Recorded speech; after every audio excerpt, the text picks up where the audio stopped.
Bonjour Vincent, Bonjour Stéphane. tu vas bien? Très bien, et toi? Bon. Ouais, et on se dit bonjour et on se tutoie parce qu'on se connaît depuis belle lurette, on va dire. Donc tu es quand même le dirigeant d'un cabinet d'expertise comptable Oui. d'une vingtaine de personnes. Tu es basé à Oloron-Sainte-Marie, donc au pied des Pyrénées, une belle Pyrénées. Il y a même de la neige en ce moment. D'ailleurs, tu es un skieur invétéré. Euh, Alors, on travaille quand même depuis longtemps avec ton cabinet, puisque j'ai même bossé avec Jean-Michel Marestin, qui est ton papa. Donc ça remonte à... Oula, Oui, là, il ne faut ça pas ne nous compter. rajeunit Non. pas là. Voilà. Et donc, tu fais partie du club RCA et depuis quelques années, bah, depuis 2 ans, hein, depuis que c'est apparu janvier 2023, on bosse sur le sujet de l'IA euh, pour voir comment on peut l'exploiter au sein d'un cabinet, comment on peut l'utiliser pour la compta, pour le social, pour le juridique, enfin pour tous les métiers du cabinet, pour le conseil, tout ça.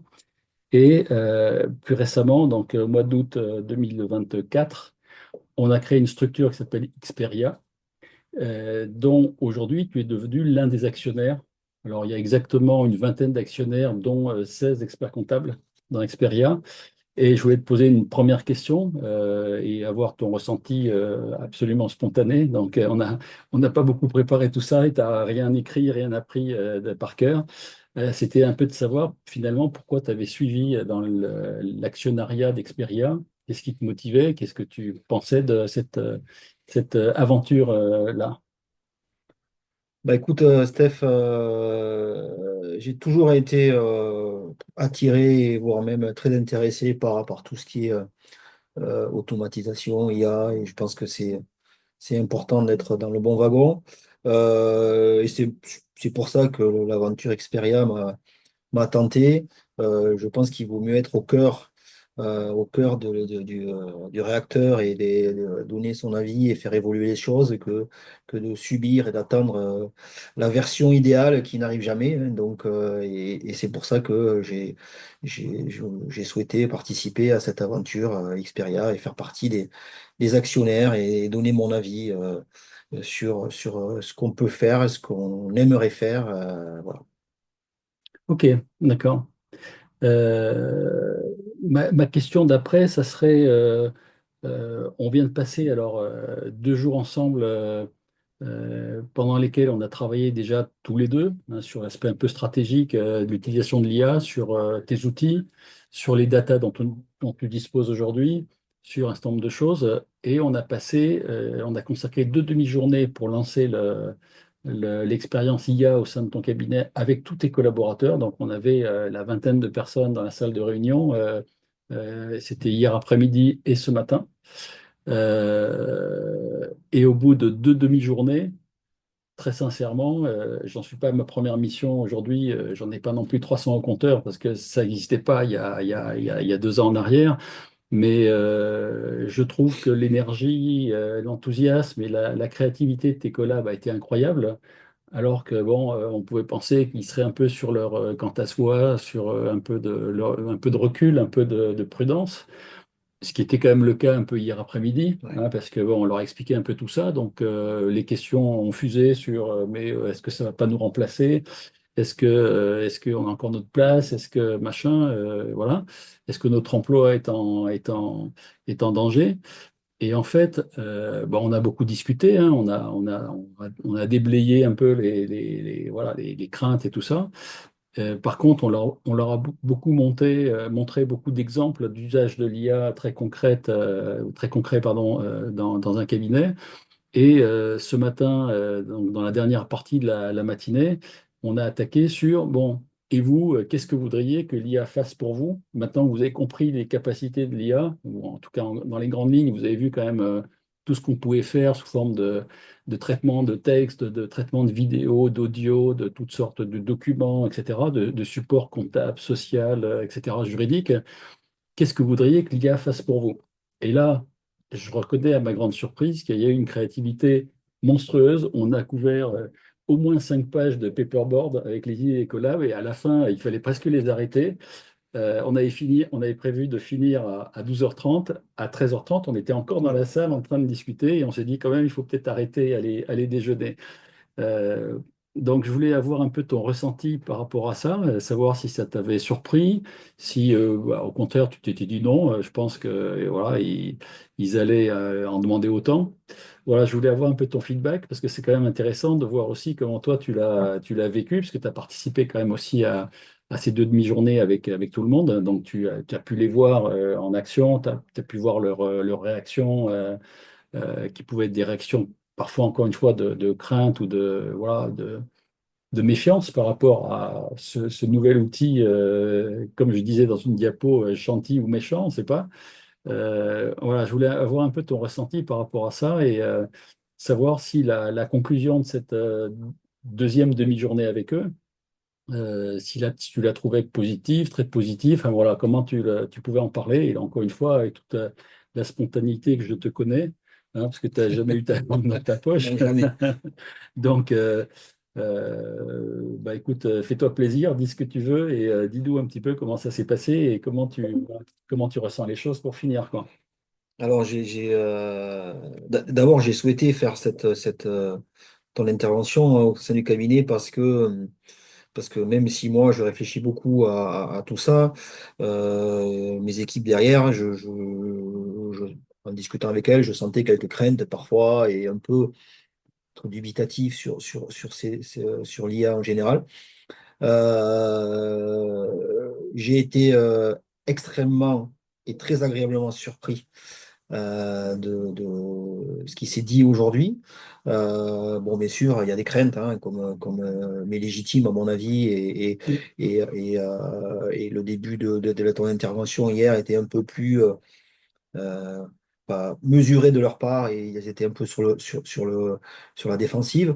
Mais quand on voit tout ce qu'elles ont pu, elles et ils, parce que j'ai quand même quelques garçons, ils ont pu proposer, franchement, j'en espérais pas autant. Tout le monde a parlé. Tout le monde a eu des idées, ce qui est pas facile parce que forcément, hein, il y en a certaines qui sont un peu plus réservées que d'autres. Mais tout le monde a donné son avis, tout le monde a proposé des, des, euh, des interventions et j'ai trouvé que c'était très enrichissant et je suis très, très agréablement surpris par leur comportement et leur réaction par rapport à ça. Et je pense qu'elles ont bien compris le message que l'on a voulu leur faire passer, hein. C'est-à-dire qu'aujourd'hui, on peut être pour ou contre. Ça, c'est un débat philosophique que je laisse aux philosophes. Mais il y a un train qui passe, qui démarre et que ben, on peut rester sur le quai ou y monter dedans.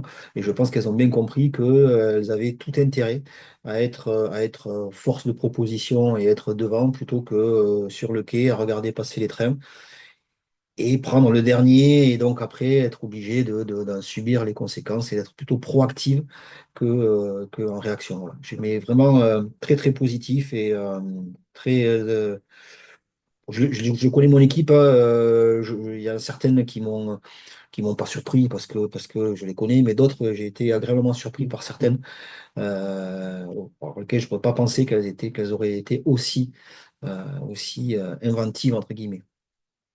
Mais c'est clair que, bon, moi je connais évidemment moins tes collaborateurs. J'ai travaillé avec certains à distance, on va dire souvent en visioconférence depuis quelques années, mais je ne les connaissais pas aussi bien que je les connais un peu aujourd'hui quand même. Mais c'est vrai que certains qui étaient très réservés, très statiques hier, voilà, comme tu as dit sur la défensive, ils se sont totalement lâchés cette fin de Ouais, matinée, quoi. C'était presque étonnant, hein. Bon, on en a rigolé un peu et tous, d'ailleurs, tout le monde a rigolé parce que c'était à qui aurait le plus d'idées, quoi. c'est C'était ça. un peu le challenge à la fin de la journée. Donc ça, c'est quand même plutôt sympa, mais en plus, c'est sérieux, quoi. Je veux dire, on va maintenant exploiter tout ça. Donc là, effectivement, j'ai un joli compte-rendu à te produire parce que là, il y a un paquet de... Je suis sûr qu'il y a 35 ou 40 idées différentes. Donc, Et je pense qu'il y en aura d'autres qui vont ah arriver oui, oui, bah parce ça, que ça- elles vont réfléchir. je vais fermer la trappe à Ouais. idées à un moment donné parce qu'il va falloir quand même les mettre en œuvre après. Mais quand je vois que dans d'autres cabinets, on en a eu aussi un certain nombre, mais peut-être même pas autant, là, ça a été quand même assez remarquable. Et de toute façon, en plus, on va mutualiser parce que voilà, on va essayer de proposer un suivi pendant plusieurs mois Parce que c'est bien de se faire rêver avec la baguette magique en disant, allez, il faudrait que ça fasse ça, ça et ça, le café, les croissants le matin et le reste. Bon, à un moment donné, il faut retomber sur Ouais. terre et il faut lancer le truc de façon concrète, quoi, opérationnelle, fiable, parce qu'on ne peut pas ne pas être fiable en ayant quand même des règles déontologiques sur la confidentialité des datas, sur des choses qu'on ne peut pas se permettre de faire, hein, malgré tout. Et donc, on va être maintenant sérieux et surtout dans le concret, dans l'opérationnel, surtout quand on va lancer les choses dans les mois qui viennent. Donc, l'idée maintenant, c'est que le plus dur reste à C'est faire. ça. On a fait presque le plus facile. Bon, même si le lancement au début, c'est toujours un peu, voilà, il faut chauffer un peu Ouais. la salle, quoi, hein, comme on dit, mais aujourd'hui, voilà, je pense que c'est parti. À nous de relever le challenge et nous d'être concrets maintenant dans les propositions qu'on va leur faire. Donc, tu as annoncé tout à l'heure que tu allais t'abonner en version Team à ChatGPT. Bon, ça pourrait être d'autres outils, mais bon, ça, c'est un peu l'outil leader aujourd'hui, donc on va partir là-dessus. Et je pense que beaucoup de gens le connaissent bien, donc c'est quand même le plus facile. Et puis, on va commencer à mettre en action plein de toutes ces idées hein, sur des exploitations de data, des exploitations de fichiers PDF, Excel, etc. Peut-être même des fichiers Word pour les juridiques. Enfin bon, on a des idées, Ouais, plein. on en a un tombeau là, donc on va pouvoir y aller. Et on va lancer tout ça au fil des mois qui viennent avec des petites réunions régulières tous les mois en visioconférence notamment. Il se peut aussi qu'on organise des petites réunions entre plusieurs cabinets, en intercabinet, on va dire, avec quelques collaborateurs. Alors peut-être par thématique, par métier, peut-être pour les comptables d'un côté, pour les gens du juridique ou du social de l'autre, de façon à ne pas leur prendre trop de temps, parce que là maintenant, on rentre dans les 6 mois un peu chaud, quoi. Donc on ne va pas abuser de leur temps Ouais. non plus. Et on est là pour leur faire gagner du temps et pas leur en faire perdre. Mais voilà, ce qui est sympa, c'est que maintenant, on va pouvoir trouver une synergie aussi entre les différents cabinets qui lancent l'action. Là, dans quelques jours, moi, je m'envole pour la Réunion et je vais lancer aussi des trucs là-bas. Et puis après, il y aura encore d'autres cabinets en revenant en métropole. Donc, petit à petit, il va y avoir une dynamique qui va s'installer entre un jour, bon, ça ne va pas se faire en 3 jours, mais plusieurs dizaines de cabinets qui vont échanger les meilleures pratiques. Et l'idée, c'est que justement, grâce à toute l'expérience qu'on va accumuler, ben, ça sera d'autant plus facile pour les nouveaux cabinets qui vont nous rejoindre. Donc, j'invite quelque part les cabinets, peut-être s'ils veulent devenir des co-actionnaires demain, puisqu'on va relancer une deuxième levée de fonds là avant la période fiscale. S'ils veulent lancer opérationnellement pardon, la mission comme on l'a fait, c'est 2 jours et ça, voilà, ça se fait quand même assez facilement. C'est encore possible jusqu'à aller fin février, ça me semble encore jouable. Bon, après, ça deviendra Ça, c'est un le plus peu plus compliqué. chaud, quoi. Donc là, il ne faut pas les énerver non Non. plus trop. Mais je pense qu'on a encore un mois et demi où on peut lancer des choses et voilà, pour, comme tu l'as dit, prendre le train et pas se faire larguer, parce que ça fait quand même maintenant plus de 2 ans que le train est parti, et ça ressemble plus à une fusée qu'un train, quoi, hein. Mm. Ou alors c'est vraiment un train à très très grande vitesse, quoi. Et donc tout ça, ça va démarrer. Je pense que ça devrait être sympa. On va pas s'ennuyer. Je pense qu'on va rigoler encore Non. quelques fois. C'est sûr. Et voilà, donc bienvenue dans le club des cabinets initiés maintenant. Ouais. Hein, c'est le début, mais je pense que c'est loin d'être la fin parce que là, il y a un beau chemin qui nous attend. Et comme tu l'as dit aussi, je pense il vaudra mieux être dans les cabinets de tête que dans ceux de la queue du wagon, là, qui n'auront pas monté du tout, qui seront pas montés du tout dans le wagon parce qu'ils vont tirer de la langue à un moment donné, quoi. J'en ai peur pour eux. Et on voit quand même bien encore qu'aujourd'hui, c'est près de 70 à 80% des gens de la profession qui n'ont pas vraiment lancé les choses sérieusement, quoi. Alors, ne rien faire du tout ou avoir un petit abonnement de ChatGPT dans un coin juste sur la tête du dirigeant, ça suffira pas pour faire du boulot, quoi. Il faut emmener tout le monde parce qu'il y a un besoin que ce soit tout le monde qui soit emmené en même Ouais. temps, quoi. C'est pas une personne dans son coin qui tire la charrette, hein. C'est pas possible, ça. Voilà. Et puis, comme on a le projet aussi avec Pilot Guard de lancer des tableaux de bord demain, de lancer voilà, des missions, même de tableaux de bord périodiques. Donc, tableau de bord annuel, ça va sortir un peu, j'allais dire, au cul du camion avec tes FEC, hein, les FEC de vos clients.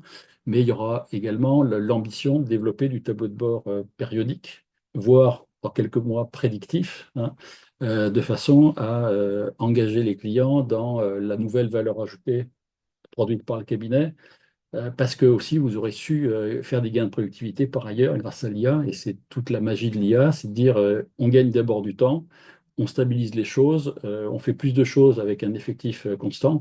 Par contre, après, derrière, le temps qu'on a gagné, on va l'investir, entre guillemets, pour offrir des services, du conseil et tout ça aux clients, ce dont tout le monde, je crois l'avoir compris au bout de 30 ans, rêve dans la profession quand même. Enfin, en tout cas, une grande partie des experts comptables aujourd'hui. Ouais. Donc voilà, si c'est un sujet pour toi, on va y aller. Prêt? Ben, moi, je suis prêt. Et puis, je vois l'évolution depuis que je viens au club. Bon, et puis surtout sur les 2 dernières années, à quelle vitesse évolue l'IA. Et je me dis que si on reste trop longtemps sur le quai, on va vraiment être largué. Et comme je suis un petit peu feignant, moi j'aime tout ce qui est automatique, le partisan du moindre effort. Et d'expérience, je sais que si des tableaux de bord ne sortent pas automatiquement, ben, on les fait les 2, 3 premiers mois, et puis après le quatrième, ben, il y a quelque chose de plus important à faire. Mm, mm. Et on décale, et puis le cinquième, on décale un peu plus, et puis le sixième, on oublie. Le septième mois, le client appelle, donc on fait les 2 mois. Voilà. Et là, ça marche plus, là. Non, ça marche plus. Donc si il faut trouver quelque chose d'automatique ou maximiser l'automatisation pour que ça fonctionne et que on passe pas pour des rigolos en proposant des choses qu'on ne tient pas. Oui, et puis on en a parlé longuement hier. On a vu qu'un tableau de bord sérieux, qui soit un tableau de bord périodique, donc qui est déjà aussi sur un côté prévisionnel, voire même prédictif à terme, ça a de la valeur. Ça se vend entre 200 et 500 euros par mois par des gens qui le font sérieusement. Et que c'est ce qu'attendent les clients, quoi. C'est-à-dire que l'émission conventionnelle, c'est l'émission légale plus pour l'État qui est le vrai client que pour le client lui-même. Et donc, les clients, ils attendent ça aujourd'hui. Moi, je le sais parce que j'ai des activités dans la partie trésorerie aussi avec des DAF et avec des dirigeants d'entreprise. Ils attendent ça de la part de leur expert comptable et ils sont étonnés que les experts comptables n'arrivent pas à leur proposer ça, alors qu'ils ont tout ce qu'il faut, quoi. Ils ont toute la matière aujourd'hui et toute la connaissance de l'entreprise. Donc ça, c'est vraiment, je pense que c'est l'avenir.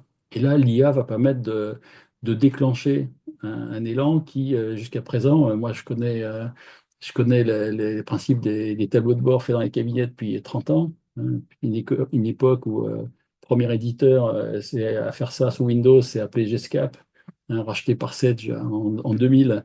Et les tableaux de bord, ça fait 30 ans qu'on en parle encore. Et on n'arrive pas à en faire, quoi. On en fait 5 ou 10 sur sa clientèle en général. Enfin, je parle dans un cabinet de taille humaine. Et ça suffit pas, quoi. Ça fait pas la différence. À un moment donné, ça apporte rien. Enfin, si ça apporte à 5 clients ou à 10 clients, mais c'est tout. Voilà, donc là, l'ambition, c'est d'en mettre beaucoup plus, de développer enfin du conseil. Et avec du tableau de bord périodique, l'avantage aussi, c'est qu'on déclenche aussi de la détection tous les mois, enfin toutes les périodes où on fabrique le tableau de bord. Et donc, on peut aussi détecter des problèmes chez le client et donc ajouter encore une couche de conseil additif par-dessus. Donc, quelque part, on ouvre la boîte, mais la boîte positive, hein, pas la boîte à gifles, parce qu'on est un peu au pays du rugby Un petit ici, peu donc ici, faut attention. les boîtes à gifles, on connaît un peu. Mais là, c'est plutôt c'est pas la boîte de Pandore non plus, mais c'est plutôt une boîte sympathique avec des choses dedans qui vont plaire à vos clients. Donc voilà, c'est tout ce que j'essaye de mettre en place aujourd'hui, hein, et je pense qu'on peut enfin, grâce à l'IA, arriver à déclencher quelque chose qui va fonctionner, quoi. Bon, je dis pas que ce sera facile, il y aura un peu de boulot, mais voilà. Pour être feignant, il faut mettre de l'organisation pour avoir plus de temps après pour C'est faire ça. d'autres choses, quoi. Donc, on va mettre de l'organisation et je pense on va y arriver ensemble, c'est clair. C'est clair. Voilà, Vincent, bah, écoute, en tout cas, merci de ton témoignage, c'était Avec plaisir. sympa. On a passé Et 2 jours puis, super sympas. on en fera, ouais, ouais, bah, moi aussi, j'ai beaucoup apprécié et vraiment très étonné de comment ça s'est terminé ce matin, quoi. Quand je vois qu'on a passé plus d'1 heure de plus que ce qui était prévu. Franchement, c'est que les collabs, ils jouaient vraiment le jeu Ouais, à ouais, fond, quoi. Ils ont ça a été été à top. fond, quoi. Ouais. Ils ont été à fond. Voilà, bah écoutez, on vous salue. Portez-vous bien tous. Bonne année, tous nos voeux de 2025. Hein, et puis, j'espère que vous ferez le saut dans le monde magique de l'IA, parce que c'est quand même assez étonnant. Et bon, en tout cas, j'espère que ça va vous redonner des ailes et des envies enfin d'avoir ce conseil qui se met en place et qui en plus va se coordonner avec l'arrivée de la facture électronique prochainement. Donc, je pense que c'est judicieux de commencer à le préparer dès maintenant Ouais. pour pas se retrouver un peu au dernier moment le dos au mur à faire des trucs un peu contraints et forcés. Voilà, on vous salue, à bientôt, bye bye. Au revoir.